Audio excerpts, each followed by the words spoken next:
आचार्य अस्मदाचार्य पूज्य गुरुदेव श्री त्रिदंडी स्वामी जी महाराज की वामनाश्रम सिद्धाश्रम चरित्रवन बक्सर बिहार भारत धाम की जगत जननी जगदम्बा श्री महालक्ष्मी माता की पावन धाम की पावन ठाव की पावन स्थल की पावन महामहोत्सव की श्री राम विवाह महामहोत्सव की सीता राम विवाह महामहोत्सव की जय जय श्री सीताराम जय जय श्री राधे श्याम जय जय श्री श्रीमन्नारायण जय जय श्री भास्कर जय जय श्री रामानुजाचार्य जय जय श्री रामानुजाचार्य हरि ओम शांति शांति शांति। श्रीमन्नारायण लक्ष्मी नारायण श्रीमन्नारायण लक्ष्मी नारायण श्रीमन्नारायण नारायण नारायण श्रीमन्नारायण नारायण ये श्रीमन्नारायण अवतारायण श्रीमन्नारायण अवतारा लक्ष्मी नारायण नारायण नारायण लक्ष्मी नारायण नारायण आग लगी आकाश में बरसन लगे अंगारो आग आकाश में बरसन लगे संत नहीं होते जग में तो जल मरता संसार हो संत नहीं होते जग में तो जल मरता संसार श्रीमन्नारायण नारायण नारायण श्रीमन्नारायण नारायण नारायण लक्ष्मी नारायण नारायण नारायण लक्ष्मी नारायण नारायण। बोले श्री लक्ष्मी नारायण भगवान की भाष्यकार भगवान रामानुजाचार्य स्वामी जी महाराज की विश्ववन जगदाचार्य श्री त्रिदंडी स्वामी जी महाराज की हरि ओम शांति शांति शांति। अनंताचार्य कृपया वेदांत पारगम रामकृष्णान सदवक्रम विश्वक्सेन मुनिं भजे कासायं यज्ञसूत्रं शुचिवपुषि तथा चोर्ध्वपुण्ड्रं च बाले यस्यास्ते दक्षस्ते कलिकुमतिगिरीन्द्रेन्द्रवज्रं त्रिदण्डं संसाराग्निप्रशान्त्यै वृतजलममलं दारुपात्रं पवित्रं श्रीविश्वक्सेन सूरये पदकमलयुगं श्रेयसे संश्रयामि लक्ष्मीनाथ समारम्भा नाथयामुनिमध्यमा अस्मदाचार्यपर्यन्ता वन्दे गुरो परम्परा नारायणाय विद्महे वासुदेवाय धीमहि तन्नो विष्णु प्रचोदयात् महालक्ष्म्यै च विद्महे विष्णुपत्न्यै च धीमहि तन्नो लक्ष्मी प्रचोदयात् तन्नो लक्ष्मी प्रचोदयात्। परमाराध्य श्री लक्ष्मी नारायण भगवान नित्य वंदनीय पूज्य गुरुदेव श्री त्रिदंडी स्वामी जी महाराज के जुगल चरणों में कोटिशा नमन। भगवत भागवत आचार्य कैंकर्य पारायण महानुभाव बक्सर की पावन भूमि से चलकर आए हुए श्री त्रिदंडी देव समाधि स्थल मंदिर यानी श्री त्रिदंडी स्वामी जी महाराज समाधि स्थल मंदिर पीठाधीश्वर जगत गुरु रामानुजाचार्य स्वामी अयोध्यानाथ जी महाराज द्वारा आपका श्रवण करते आ रहे होंगे। पावन भूमि पर पावन कथा को आज से मैं भी निवेदन करूंगा। भगवान श्री राम के विवाह महोत्सव के पावन अवसर पर इस आयोजन को रखा गया है। तो भगवान श्री राम से संबंध रखते हुए पावन कथा को मैं निवेदन करूंगा। भगवान श्री राम केवल भगवान के अवतार ही नहीं है। भगवान श्री राम केवल ब्रह्म ही नहीं है, केवल ईश्वर ही नहीं है, केवल परमात्मा ही नहीं है, बल्कि मर्यादा के, नैतिकता के, संस्कार के, नीति के हमारे लिए आधार स्वरूप इन्हीं की मर्यादा, इन्हीं की नीति, इन्हीं की नैतिकता द्वारा मानव आज नीति और नैतिकता मर्यादा की बात करता है। काश भगवान श्री राम इस संसार में नहीं आते तो भाईचारा शब्द जो है कहीं किताबों में रह जाता, ग्रंथों में रह जाता, वेद और उपनिषद में रह जाता। वेद में जो भाईचारा की बात आती है, भ्रातृत्व वात्सल्य की बात आती है कि भाई भाई का क्या प्रेम होना चाहिए, मर्यादा क्या होती है, नैतिकता क्या होती है, नीति क्या होती है। ये भगवान श्री राम इस संसार में आकर के और हम लोग को दिखाया।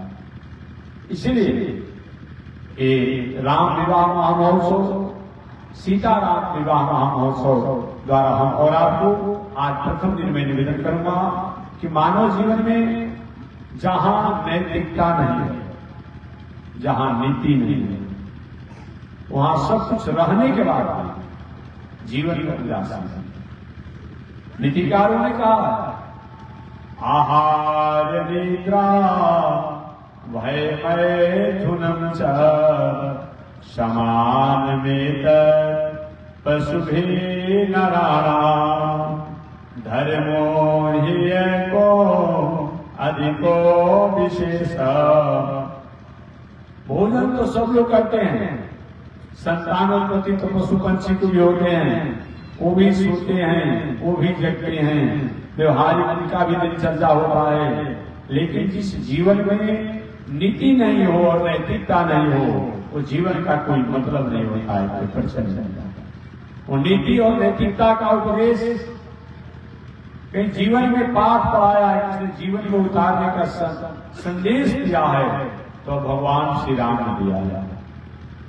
जब से भगवान श्री राम इस संसार में आए, जब तक अपने जीवन को उन्होंने संभाला, कभी भी मर्यादा और नीति का त्याग नहीं किया, नैतिकता का त्याग नहीं किया, संस्कार का त्याग नहीं किया, संस्कृति का त्याग नहीं किया। यही ख्याल है आज दुनिया में कोई भी किसी काल में जीता हो, लेकिन सबके मन में यही इच्छा होती है हमारा बेटा, हमारी बेटी, हमारा भाई, हमारा परिवार, हमारा समाज जो है मर्यादा को पालन करने वाला। मर्यादा सब आता कहां से है? राम ही तो मर्यादा के स्वरूप हैं, राम ही तो नीति के स्वरूप हैं। सब चाहता है कि हमारा बेटा बेटी परिवार भाई बहन जो कुछ भी हो सदाचारी हो। ये सदाचार वेद में तो था, उपना किसी के द्वारा प्राप्त होता है तो भगवान श्री राम के द्वारा। आपने जाना हो भगवान श्री राम काश इस दुनिया में राजकुमार दशरथ नंदन कौशल्यानंदन बन करके नहीं आए होंगे तो वेद शास्त्र के वाक्य को पालन करने वाला, वेद शास्त्र के वाक्यों को उपदेश देने वाला शायद उनकी अभाव होता है। भगवान श्री राम ने हमें सबसे पहले मर्यादा का संदेश दिया। मर्यादा है क्या चीज? जिसका जो धर्म हो, जिसका जो कर्म हो, जिसका जो आचरण हो, उसको करना, यही तो मर्यादा है। माइक की मर्यादा है आवाज खींचकर आप तक पहुंचाना, लाइट की मर्यादा है प्रकाश देना, पंखा की मर्यादा है हवा देना। पंखा चल रहा हो हवा नहीं देगा तो काम मतलब का रहेगा। माइक तो चालू हो आवाज किसी नहीं पहुंचाएगा, लाइट तो बढ़ रहा हो प्रकाश नहीं देगा। मर्यादा का जीवन महाराज, ये मर्यादा जीवन से क्या लेना है? लेकिन मानव जीवन से मर्यादा हट जाए तो कोई मतलब नहीं होता है। वृक्ष की मर्यादा है छाया, फल, टहनी इत्यादि। नदी की मर्यादा है जल। अगर नदी में जल न हो तो नदी की क्या मतलब होता है? मर्यादा ही मानव की जननी है, मर्यादा ही मानव का गुरु है, मर्यादा ही मानव का पिता है, मर्यादा ही मानव का सखा है, मर्यादा ही मानव का संपत्ति है, मर्यादा ही मानव का ईश्वर और कीर्ति है।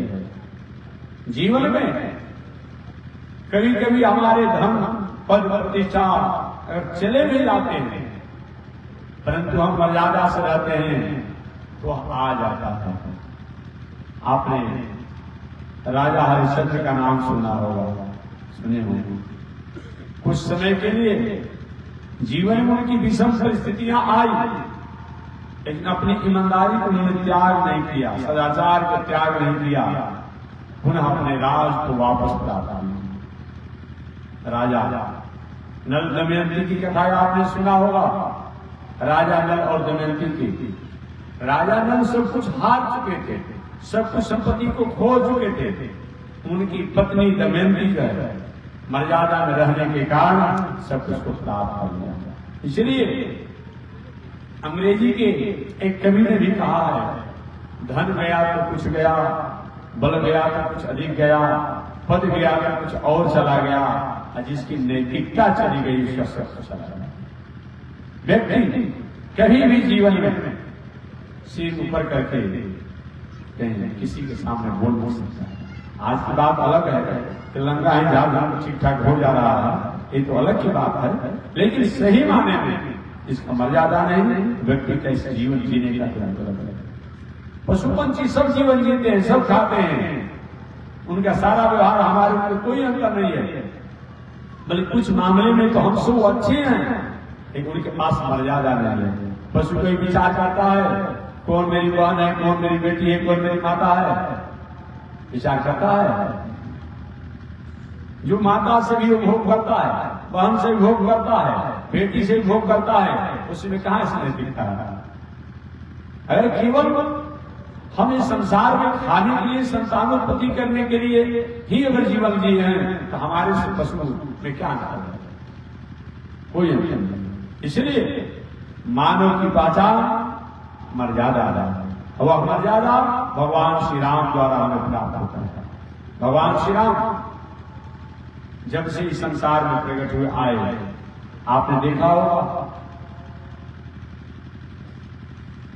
जब तक राजघराने में रहे गुरु, तब तक ये अपने नियम को पालन करते रहे, अपने भाइयों के साथ रहे, अपने प्रजा के साथ रहे, अपने मंत्रियों के साथ रहे, अपने संतरियों के साथ रहे।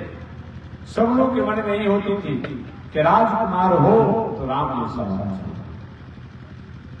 भगवान श्री राम जब गुरुदेव विश्वामित्र जी के साथ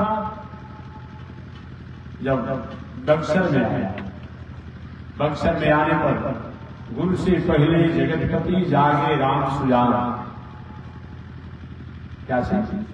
गुरु से पहले जगतपति जागे राम सुजान। गुरु से पहले जग जाते हैं। हम लोग भी अपने जमाने में पूज्य गुरुदेव श्री त्रिदंडी स्वामी जी महाराज के साथ रहते थे तो पहली जगह नहीं फंसा था। हमारे स्वामी जी के शिष्य ब्रह्मचारी श्री कमलाकांत ब्रह्मचारी जी हम लोग भी थे। स्वामी जी को 2 बजे स्नान करते थे। आज के जमाने में तो लोग 10 बजे पुराने लोग होंगे, जानते भी होंगे। 2 बजे उनकी दिनचर्या थी स्वामी जी की। आज तो सब भाई पोस्टल बनर लगा रहा है, सब कुछ कह रहा है। बात ठीक है, किसी को इस भारतवर्ष में रुकने का किसी को अधिकार नहीं है, लेकिन अच्छी बात है, बहुत कुछ नहीं कहेंगे, लेकिन सही माने में अगर बात किया जाए तो स्वामी जी की ऐसी दिनचर्या थी। आज लाखों में कोई ऐसा संत महात्मा हो, लाखों में कोई ऐसा होगा। ऐसे में नहीं कह सकता कोई नहीं होगा, क्योंकि लाखों करोड़ों में कोई ऐसा होगा। कथा करते थे सायंकाल, आप जानते ही हैं। उसके बाद वो बाहर से आए गए लोगों से आधा 1 घंटा रात्रि में कुछ ऐसी विशिष्ट परिस्थिति होती तो भेंट मुलाकात होगा। पुनः स्वामी जी विश्राम लगभग 9 बजे से 11 बजे के बीच में करता है। 11 बजे से जग करके और 2 बजे तक 11 से 12 तक पाठ करते, 12 बजे लघु शंका करने के लिए अपने आप में निकलते। पुनः 12 बजे से 2 बजे तक अपना जप ध्यान पाठ करते। 2 बजे स्नान करने के लिए तैयार हो जाते, तो 2 बजे से 3 बजे तक स्नान करते। 3 बजे से 4 बजे तक अपना तिलक पूजा पाठ करते। पुनः 4 बजे से 5 बजे के बीच में संध्या वंदन जो करना होगा ध्यान चिंतन करके। पुनः 5 बजे से, यदि हम लोग 8 बजे से आरती शुरू कर दें, आप लोग देखते हुए 5 बजे से आरती शुरू हो जाता, जो आता अपना कपूर डाल करके आता और किरीन फूटने से पहले तक आरती होती रहती। पुनः अपनी झुपड़ी में चले जाते भिक्षा लेकर के। अपना 11 बजे दिन में निकलते, 11 बजे से 12 बजे तक स्नान करते। 12 बजे से 2 बजे के बीच मध्याह्न काल में कुछ अल्पा फल और कुछ अपने आप अमरूद इत्यादि जो लेना होगा लेते। पुनः अपने बाहर से आए गए लोगों द्वारा भेंट मुलाकात होता, कुछ ग्रंथों का स्वाध्याय करके कुछ हम लोग को पढ़ाता और बाद में पुनः कथा प्रवचन होता। एक 24 घंटा का दिन चल जाता था। आज कहाँ रह गया, कहाँ रह गया? मानवीय जीवन में हमारे पास आचरण एक ऐसी संपत्ति है, एक ऐसी पूंजी है जिसके कारण हम परमात्मा के निकट तो पहुंचते ही परमात्मा की प्रसन्नता को प्राप्त करते हैं। गुण से पहले जगतपति जागे राम सुजान।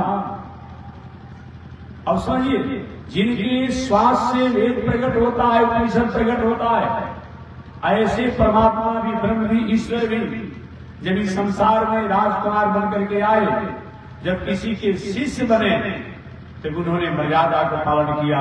गुरु जी से पहले जग जाते थे। हम नहीं कहते हैं, आप लोग रामचरितमानस पढ़ते हैं, गुरु से पहले जगतपति जागे राम सुजान। और जागते ही नहीं थे, जाग करके स्नान संध्या वंदन, संध्या कर्म चले 2 भाई। आज तो लोग तो संध्या वंदन में नहीं जानते होंगे। संध्या वंदन क्यों किया जाए, ऐसा प्रश्न होता है। संध्या वंदन होता क्या है? देखिए, 3 बार संध्या वंदन करने को शास्त्र में बताया गया है। एक तो प्रातः काल, दूसरा मध्याह्न काल और तीसरा सायं।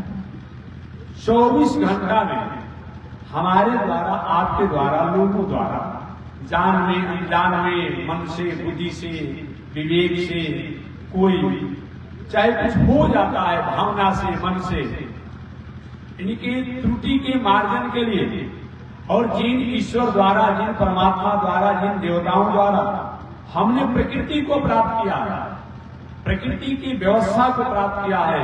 अभी ठंडा के समय में जिन सूर्य से जेठ के दिनों में हम लोग बैर करते हैं, जिन सूर्य देव से जेठ के दिनों में हम लोग बैर करते हैं, थोड़ा भी शरीर में धूप लगता है तो मन में उदासी हो जाती है। अब वही सूर्य ये जो ठंडा का समय आता है तो कितना प्रेम करते हैं, सुंदर मकान बना होगा, फिर चार तरफ सूरज का प्रकाश लग जाए। तो मैं निवेदन करना चाहता हूं जिन देवताओं द्वारा, ठीक है, कुछ लोग कहते हैं महात्मा देवता होते होते हैं क्या? अरे देवता का मतलब क्या होता है?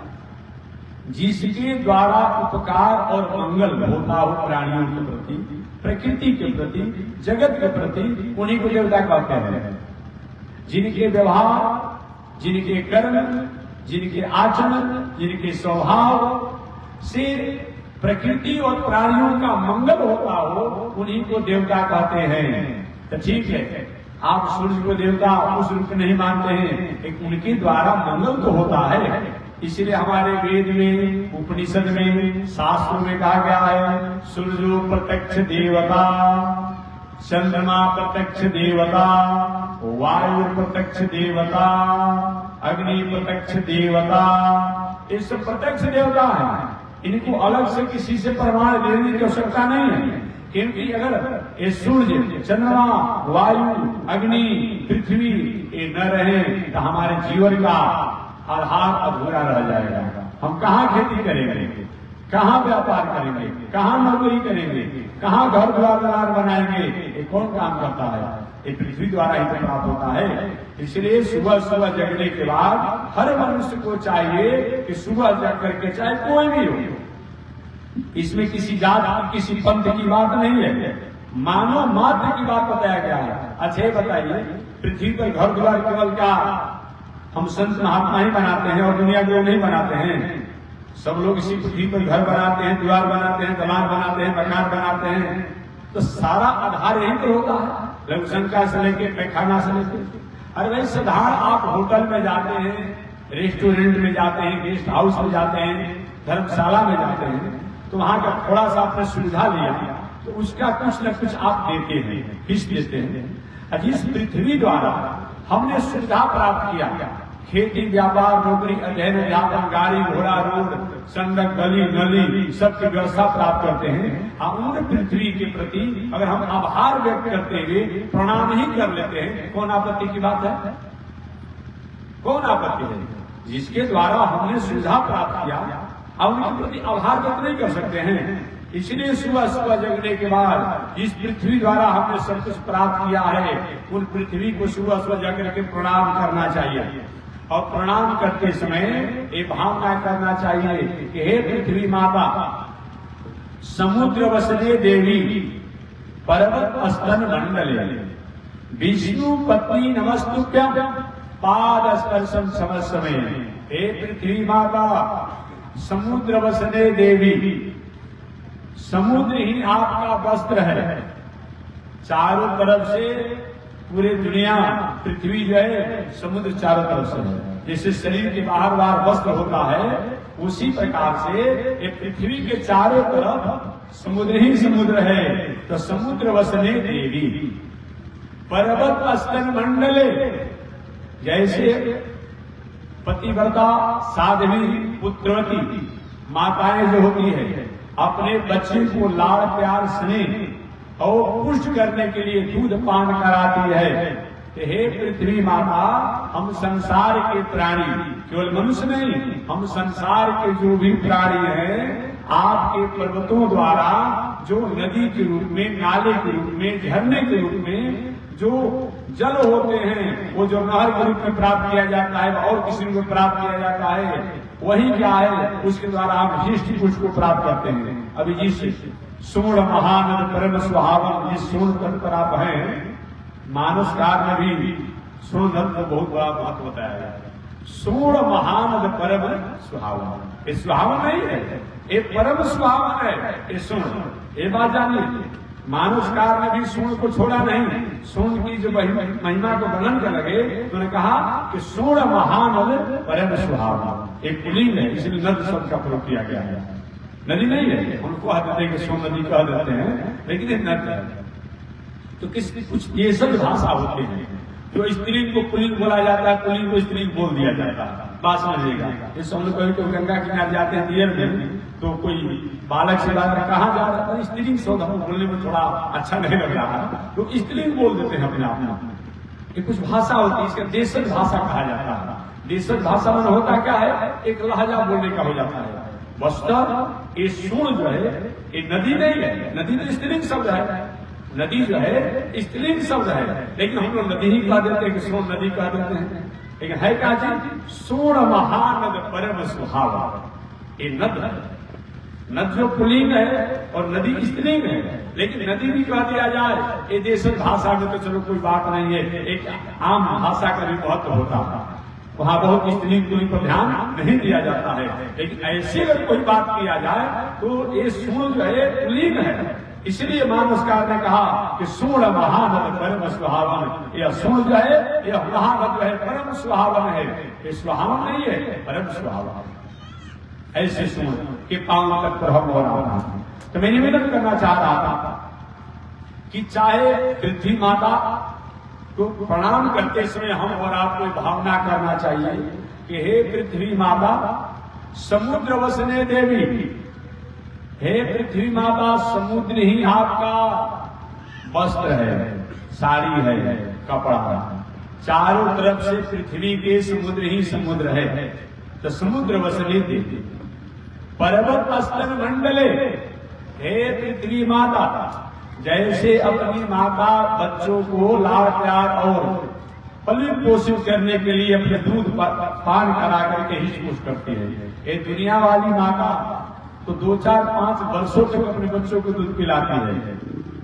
अब 40-50 वर्ष का बच्चा हो जाएगा तो दूध नहीं पान कराएगी, नहीं कराएगी। लेकिन ये पृथ्वी माता के जो ये पर्वत जो है, इन पर्वतों द्वारा नदी, नद्य, नाले, झरने के रूप में जो जल होते हैं, जल से चाहे नहर निकाल लीजिए, वही कनाल निकाल लीजिए, इसके द्वारा हम फल, फूल, अन्न इत्यादि से हम अपने जीवन को सुकृत करते हैं। तो पर्वत स्तन मंडल विष्णु पत्नी नमस्तुभ्यम, हे पृथ्वी माता आप विष्णु भगवान की पत्नी हैं, विष्णु पत्नी नमस्तुभ्यम पाद स्पर्शम समस्मे, अतः मैं आपको प्रणाम कर रहा हूं क्योंकि आपको मैं पैर रखने जा रहा हूं, तो हमारे अपराधों को क्षमा करें। जैसे छोटा बालक होता है 6 महीना के वर्ष का, अपनी माता के आंचल में रहता है, माता के गोद में रहता है, माता का दूध भी पीता है, और कभी कभी माता क्या करता है अपने पैरों से, हाथों से उसके हृदय में प्रहार भी कर देता है। माता नाराज होती है?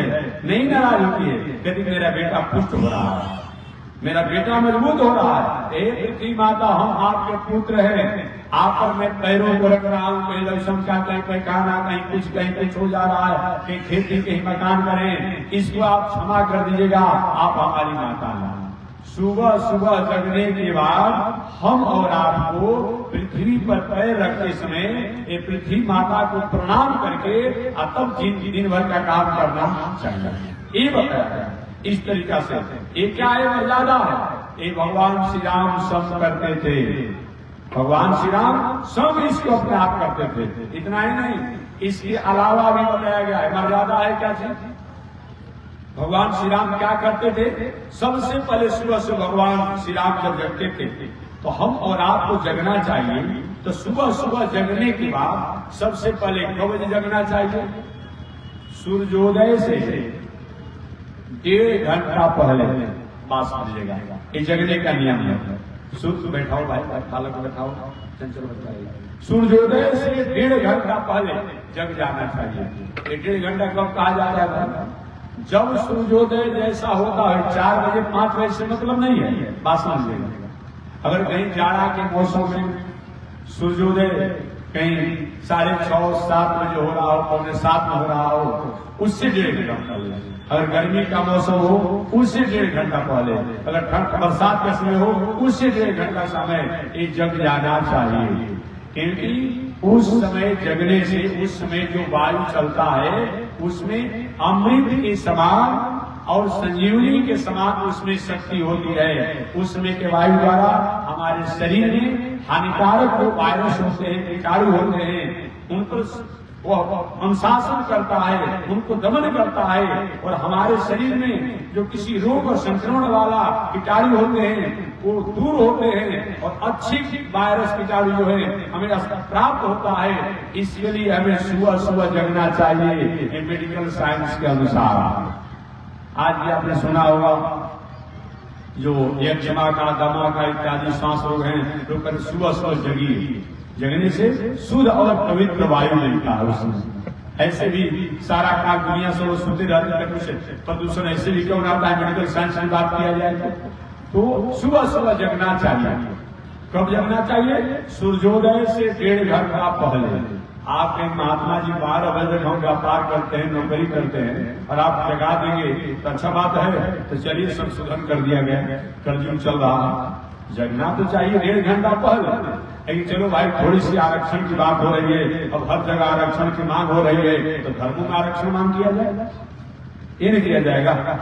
हर जगह आरक्षण की बात हो रही है, तो आरक्षण मिलना चाहिए। आरक्षण में क्या होता है? सुविधा।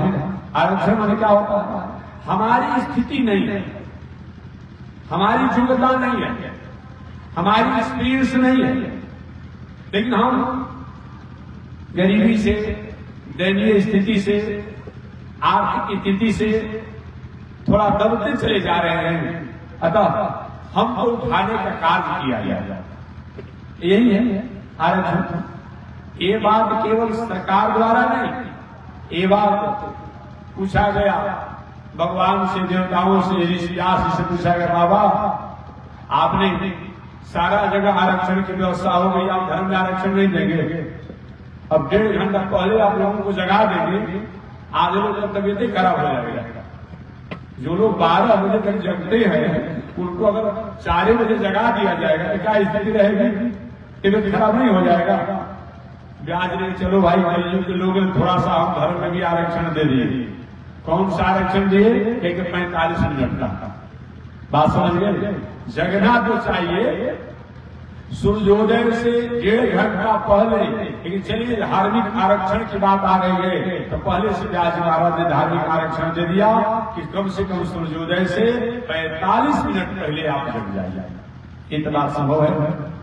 हक में बात रहेगी, स्वस्थ लाभ भी हो जाएगा। इसलिए कम से कम 45 मिनट पहले आप जग जाइए। अच्छा तो है कि 1.5 घंटा पहले जगिए, लेकिन अगर नहीं हो पा रहा है तो सूर्योदय से 45 मिनट पहले जग जाइए, जब सूर्योदय जिस काल में होता हुआ। और जगने के बाद अभी नहीं कि जाग करके सबसे पहले बस चाय नहीं, सुबह सुबह जगने के बाद आप अपने हाथों को अपने मुख पर इस तरीके से रखिए और अपने हाथों को देखते हुए प्रार्थना करिए। संस्कृत का मंत्र आता हो तो ठीक है, नहीं आता हो तो भावना करिए। भाव उपदेश हमारा ठीक रहेगा, मंत्र नहीं भी हम जाते तभी भगवान प्रसन्न हो जाएगा। छोटा बेटा माता के पास रहता है, प्यास लगा रहता है, भूख लगा रहता है, रोता है, कभी कभी तो नाखून से मकोड़ भी देता है, लातों का प्रहार मारता है। माता क्या कहती है? बेटा को भूख लगा रहा है, बेटा को प्यास लगा है, मुझे देती है ना। ये दुनिया वाली माता अपने छोटे बेटा की भावनाओं को समझ लेती है, तो क्या भगवान हमने भगवान नहीं समझेंगे? समझेंगे, समझेंगे। ठीक है, संस्कृत मंत्र नहीं आ रहा है, वेद का मंत्र नहीं आ रहा है, उपनिषद का मंत्र नहीं आ रहा है, लेकिन एक भावना तो है ना, भावना हम कर सकते हैं। ऐसा विचार करते हुए सुबह सुबह जगने के बाद सूर्योदय से 45 मिनट कम से कम पहले, अगर संभव हो तो 1.5 घंटा पहले जग करके अपने मुख पर हाथों को फेरते हुए श्री हरि श्री हरि श्री हरि 3 बार उच्चारण करना चाहिए। ये उच्चारण करने से रात्रि में जो उपद्रव हो जाते हैं, उपद्रव का मार्जन होगा।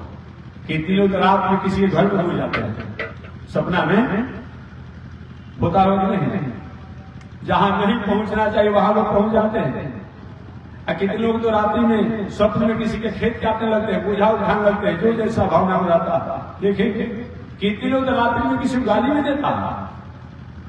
तो सपना में जितना हमारे आपके द्वारा उपद्रव होता है वो प्रत्यक्ष जगने के बाद नहीं होता।